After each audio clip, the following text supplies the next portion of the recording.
I completed my PhD from University of Wales, and I went to Canada to visit my parents. And Alhamdulillah, when I stayed with them about the second night after I had gotten there, my mother and then my father came to me and both said they wanted to become Muslims. So that was, you could say, one of the happiest days of my life. Both of my parents took Shahada on the same day. So this was after 21 years of da'wah. They both accepted Islam. Actually, I had already given up earlier than the 21 years. I had tried everything that I thought I could. I had written a book based on a lecture which I gave in Riyadh called The True Religion of God. And I'd asked my parents to edit for me. So they went through the whole book and made some suggestions, changes. I made the changes, etc. And after they said, yeah, it's fine now, I said, so then why don't you become Muslim? But they said, okay, give us a Quran, we'll start to read it. So that was a step, but they didn't accept Islam. This is after trying, as I said, virtually everything. So when they came to me and said they wanted to become Muslims, afterwards I spoke with my mother and asked her, okay, why did you guys decide now? Why not back then when I had you read the book and I'd explained and so many things to you? And she said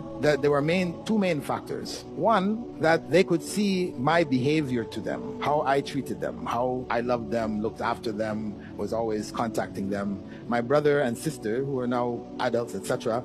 My brother was a PhD, also professor at university. But whatever problems they had in their lives, they would say, you are the reason, pointing to my parents. They blamed my parents for everything that went wrong in their lives, whereas I refused to do that. I looked at them as having tried their best and would not blame them, so they could see the difference, what Islam made in my life in terms of how I treated them. So the other thing, which my mom explained to me, was that when they were in Jeddah, I had gone to visit my mother, and she told me that she was seeing and feeling there was something in the house.